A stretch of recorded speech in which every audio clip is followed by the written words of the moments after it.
So, welcome. Today I'm going to be talking about the inner guide. It's very beautiful, and as you listen to the talk today, I think you're going to feel the way I do, that it's an experience to realize and to recognize that we can have a successful future. So today's Sunday talk is about the gifts that the inner guide provides to each and every one of us if we are willing to do certain things. So that's the key factor, that as I weave my way through the talk today, to really think about, these are things that I can do if I really want my future to be successful, if I want tomorrow to be successful. These are things I can do through the help of the inner guide. It's not about living a successful life if we inherit our family's fortune. It is about living a truly successful life if we learn to develop our sensitivities to the suggestions that our inner guide gives to us. So the key word here as I'm talking is sensitivity. And this is something that Val talked about for the Scorpio full moon. She talked quite a bit to us about sensitivity. And that's no different than what I'm saying here today, that if we learn to develop our sensitivities to the suggestions that our inner guide gives to us, we are going to experience success in ways that normally would not be possible. So how can we become sensitive? How can we become sensitive to suggestions that our inner guide gives to us? So here's one answer. If you prepare yourself, if you prepare your lessons and your lectures and perfect your striving, it is then you become magnetic. You become especially magnetic to your inner guide, your solar angels' suggestions. You also become magnetic to the angels, the angelic kingdom. Guardian angels especially help those who teach the pure teaching of the hierarchy to increase beauty and goodness and freedom throughout the world. Guardian angels stand beside such people and strengthen their aura with their angelic emanations. They protect them from dark attacks. They remind them of special events and points in their memory. Your guardian angel can even connect you to higher spheres for greater inspiration and ideas, or for energy. So this is a point that you want to keep in your mind, that there are guardian angels. Now the guardian angel is different from the inner guide, different from the solar angel. The solar angel is the angel that stays with us in and out of incarnation.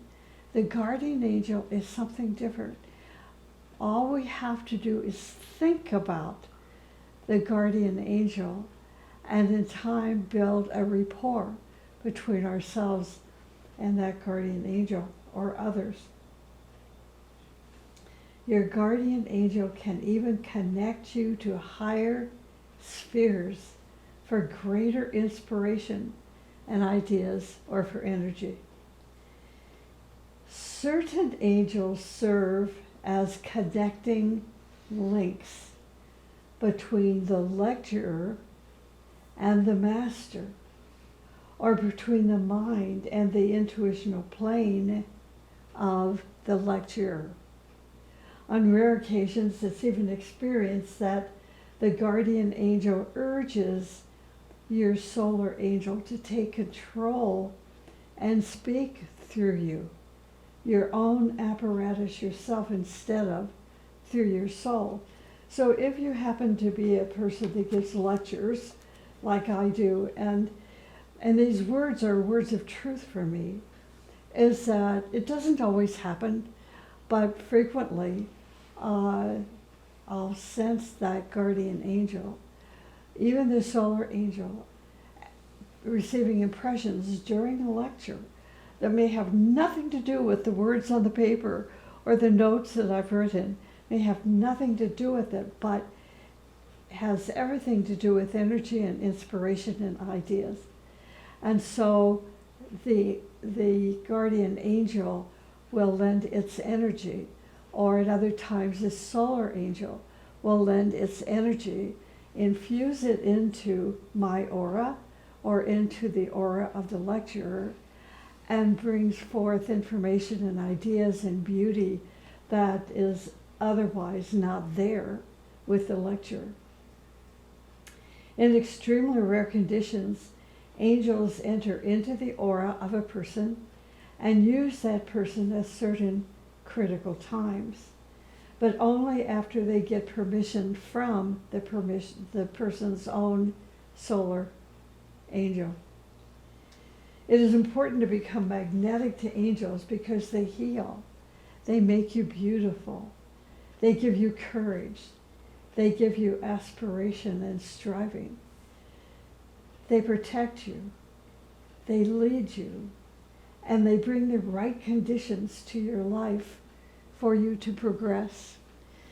See, this is something we all know. We've read about it, but we become so intellectual, so engrossed in mental matter that we begin to depend on that nature of our mind, which is based on prejudice and opinion, education, but lacking in spirituality, lacking in higher energy, lacking in contact with the angelic kingdom.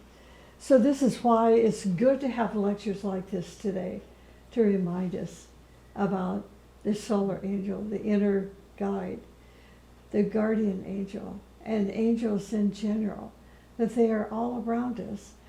But we have to be magnetic to draw them to us. What cuts the magnetism is our mind, is our intellect, is our immersion into the world affairs or events that are going on in the world today, which is very heavily concentrated now, on war. And if we concentrate our thoughts, our anger, our opinions, our considerations on whether war is right or wrong, and whether this country is right or wrong, and the political statesmen that are making decisions for the rest of the world, if we become so angry and so involved with them, we lose contact. We lose that connection, that magnetism that draw angels to us, to the citizens, to humanity, to the world, and we lose that healing contact that the angelic kingdom brings to us. Every time you start striving, you will receive a message from your inner guide, from your spiritual teacher, or from a great one like Christ, like your master. Urging, striving, and spiritual aspirations are found on every level, and they push us to move forward. The gifts of the inner guide help us to progress. To progress is not achieved by miracles. Achievement and progress is made through individual labor, even collective labor, aspiration, and striving. Achievement is made through manifesting the virtues of our inner guide. I was thinking how, when I used to write the monthly Zodiac newsletter, that one month I wrote about the Archangel Michael, whose day we celebrate on the 29th of September each year. Perhaps this is also a day we could offer gratitude to our solar angel, our inner guide, and to all angels. Archangels are representatives of the seven rays and the heads of the seven kingdoms in nature. They are also the spirit of sacred planets. The duties of archangels is to contemplate the divine purpose and to work for its manifestation. Angels love beeswax candles, flames, and incense, especially sandalwood incense and rose. They love live flowers and little plants in our home. They especially love little pine trees. This is why we have such things in our center and in our homes. It is to magnetically attract the angels into our environment. They also love melodious music and paintings and statues built by great artists, and even Oriental and Indian carpets. On the other hand, noise. Noise is really repelling to angels, especially the noise of machinery. And I was thinking how for the last several months, the center where most of our work is produced for White Mountain, they are reconstructing the streets, and the streets are nothing but filled with these huge machines that make a lot of noise and a lot of beeping, and they dig into 3 and 4 and 5 and 6 and 7 feet deep into the earth, and so the dust goes all over everywhere. And I was thinking, no wonder we're all having allergies, and no wonder it feels so different than when the normal experience where the center is so quiet and beautiful because it's in a pine forest. So we hope that their work will be done soon and we can get those angels back because they hate the noise of machinery. Angels also hate the noise rising from a group or a crowd of people where everyone is talking with everyone else. In ancient times, teachers told us that when people gather together, they are especially asked to keep silence, to meditate, sing together, listen to a lecture or music, or pray or meditate together in unison. Angels do not like applause. Applause shatters their vehicles and the sphere of electricity that they build over the audience, as the audience is supposed to be united in spirit, in the spirit of the lecture. This is but one of the reasons we ask people to turn off the ringer of their cell phones. The noise of the cell phones, after they have built the sphere of electricity over the audience, it shatters their vehicles. Sometimes the angels will not forgive a person who speaks against a member of the group or representative of hierarchy, such as the earthly teacher and the master, leaving the person to face his dark destiny alone. This is why when a person begins to talk against your teacher, no matter the reason, you must ask him or her to stop. It is not because of the teacher that they're speaking against. It's to protect the slanderer. I recall when reading the book Talk Does Not Cook the Rice, a series of lectures given by Ralph Houston on Agni Yoga, there was a student in his class who began to talk against him, against Ralph. And the student was removed from the class. Why was the student removed from the class?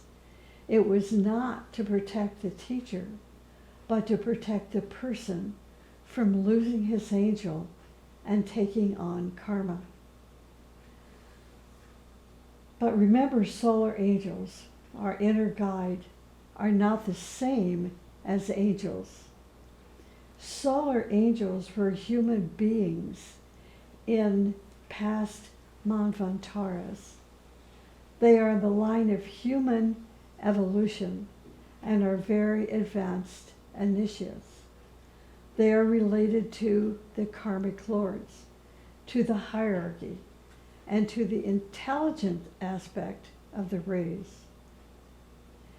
No angel can relate to a human being before they get permission from the person's solar angel, who has complete information regarding your karma, regarding the karma of a person. The whole angelic hierarchy is fiery, and human beings are warned not to have contact with them.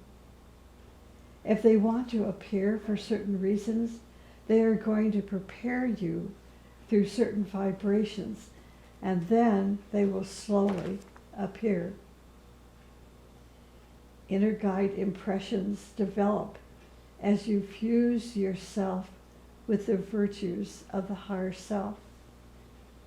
Impressions will come from your master and begin to steadily come when your human soul is transformed in the fiery sphere of your inner guide, for Maya and glamour and illusion are in the stage of melting away.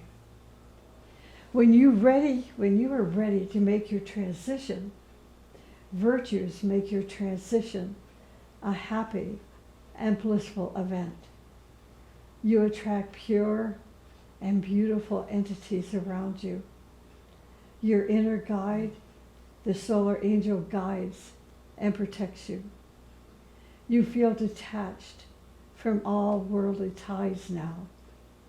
You feel secure and protected in the next world.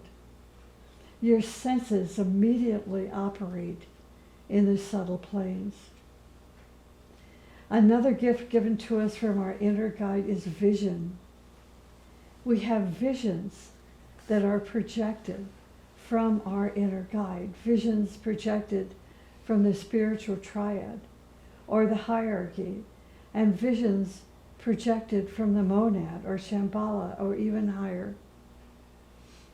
A vision projected from our inner guide is related mostly to the evolution of our path. So what is vision? Vision is a dynamic power that moves us forward.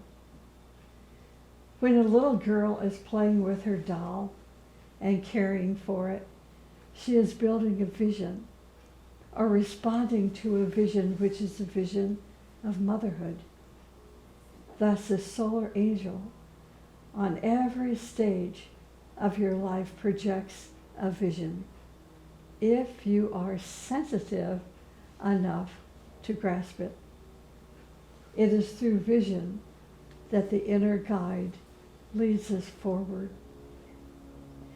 If you have a vision from which you cannot escape, even if you try, that means you have a real vision.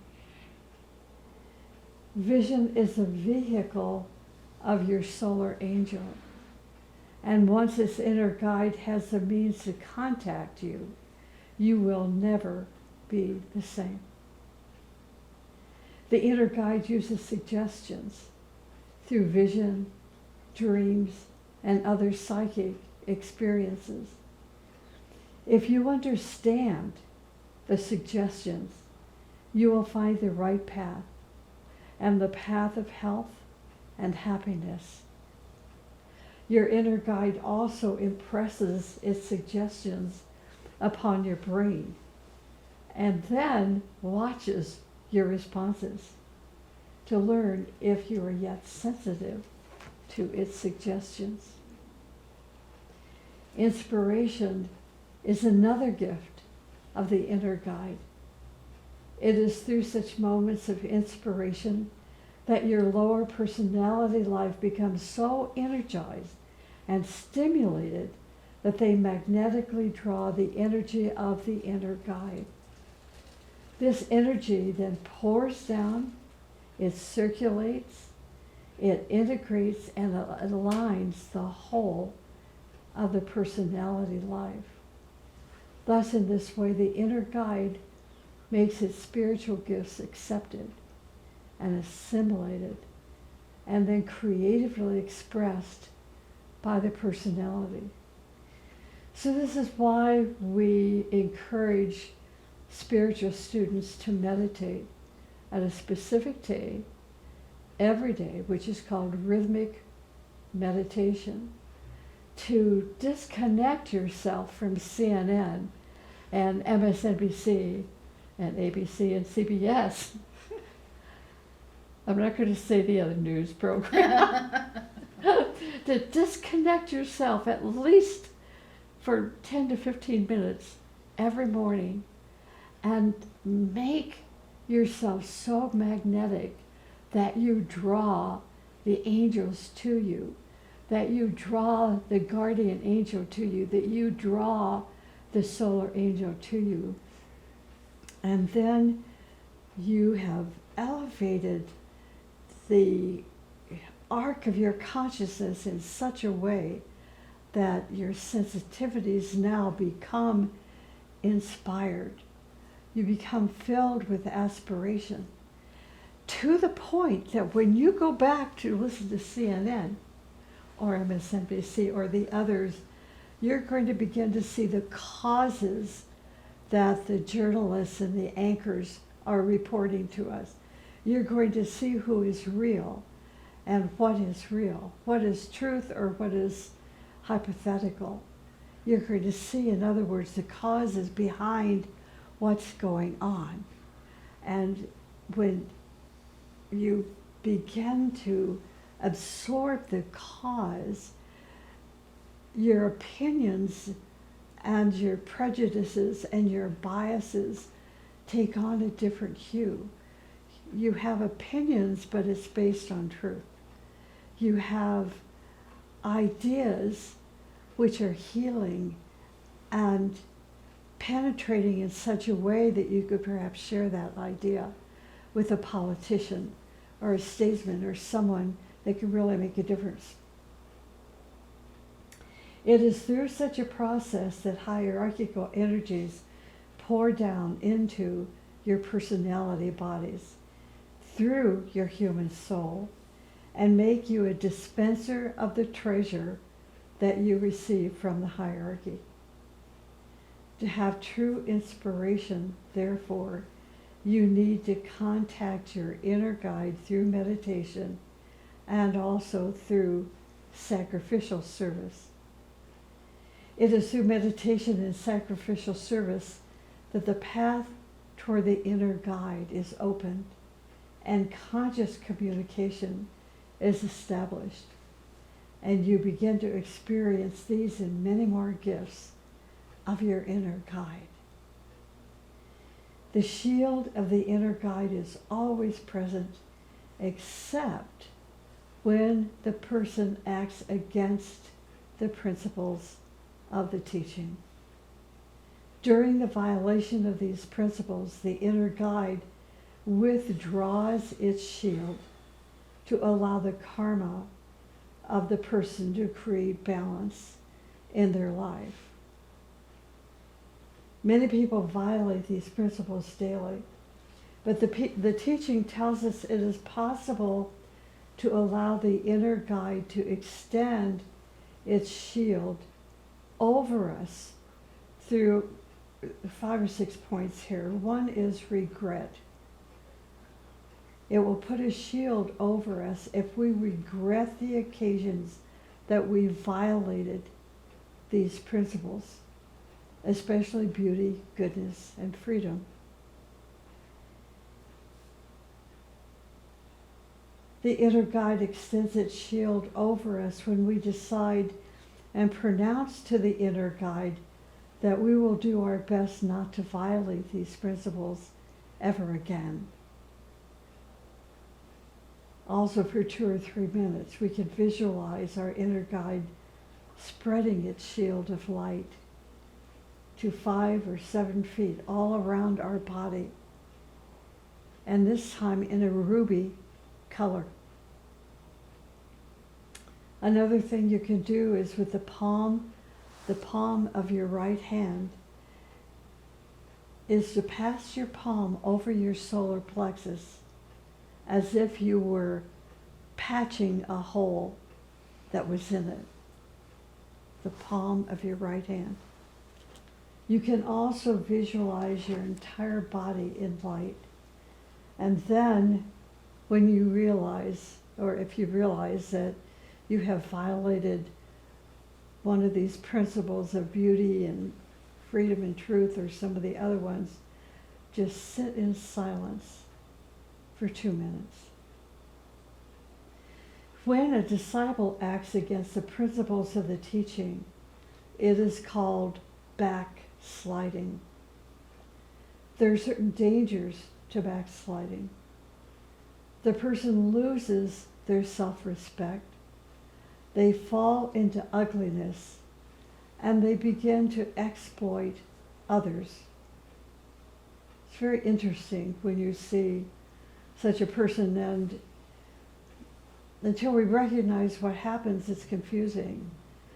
You know, we see a person that is so beautiful and filled with light and compassion and is a very giving human being, and then over a period of time,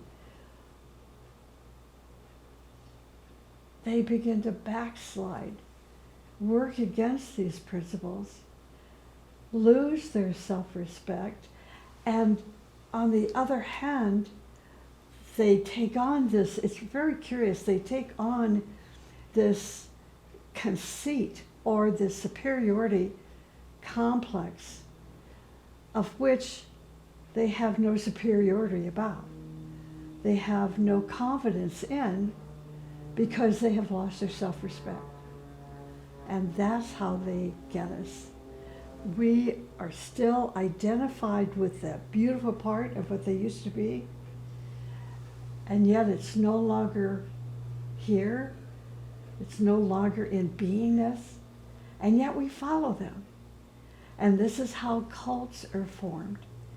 And all the horrific stories we've heard, like the Jim Jones cult, when they start out so beautiful and so compassionate and so giving, and then over a period of time, they begin to violate these principles of beauty and truth and freedom and goodness, and they begin to exploit us.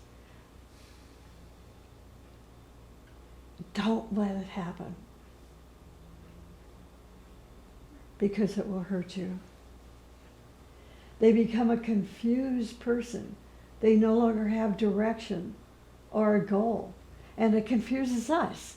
Where we had confidence in them, now we're putting our confidence in a person who is lacking self-respect.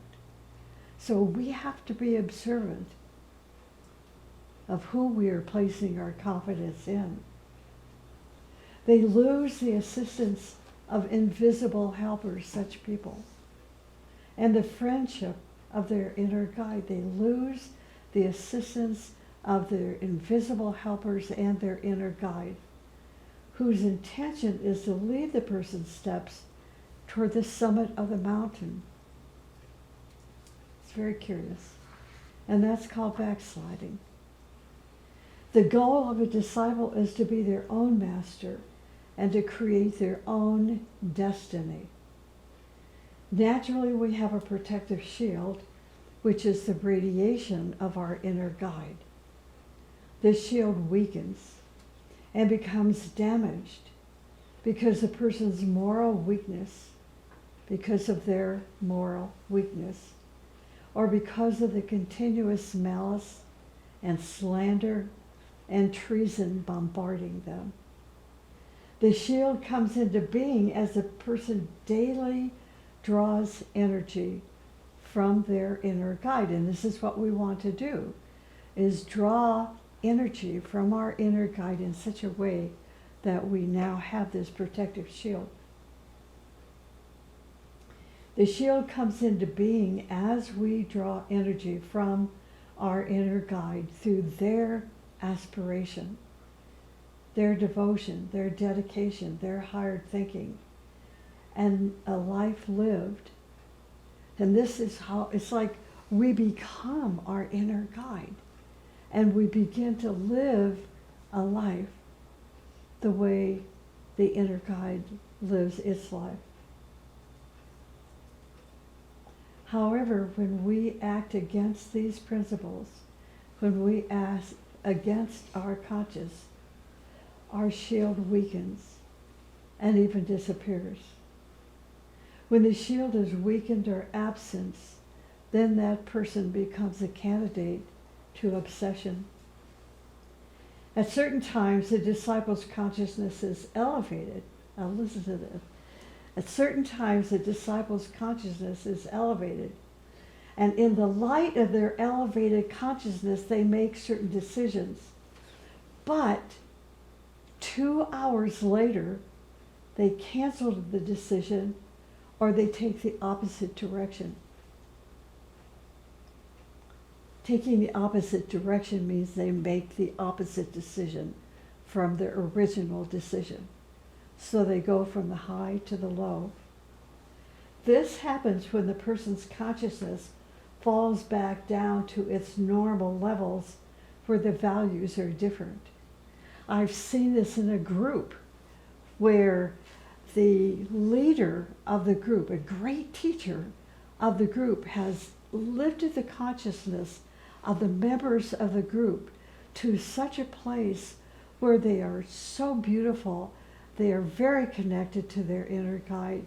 Their decisions are always made on the aspiration and inspiration and idealisms and principles of the inner guide. Then that teacher leaves, passes on, and now is left the group members to return to their normal consciousness. They no longer have the energy, just like we no longer have the energy to draw from the inner guide.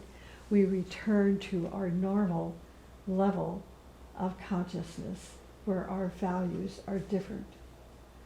This shifting of consciousness creates an inner conflict between the inner guide of the individual and the personality, which then leads to depression sometimes and inertia. This is why the leader must not believe the promises of people, but look only for the individual acts and deeds. Those people who are totally dedicated to genocide, to terrorism, to destruction, are those people whose inner guide have left them. Such people can be very vicious. Those who are negative and trying to take you out of your path of striving are always nervous around you. Nervousness in this case means that they are fighting against your solar angel in order to put their poison into you. You can observe that when a person is coming to you to talk against, let's say to talk against a family member, or to talk against a friend, or trying to turn you against that family member, or who that family member is, or what they believe in, or their beauty. They try to turn you.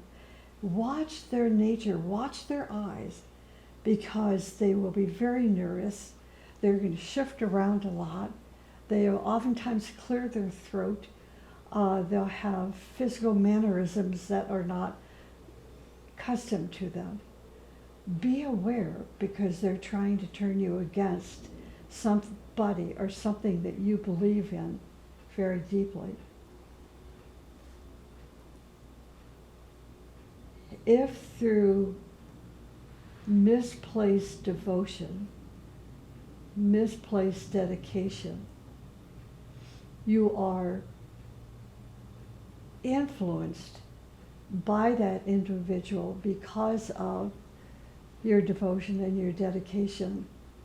Your inner guide will leave you, at least for a while, will remove that shield from you. This is why we always stand steady at the helm.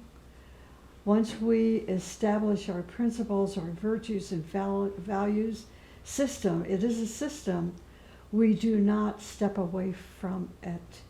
We stay in it. Nobody can shake us, nobody. Urgings, striving, and spiritual aspirations are found at every level, and they also push us to move upward. Every time the disciples start striving at something, they get a message from their inner guide, from their physical and spiritual teachers, or from a great one like Christ.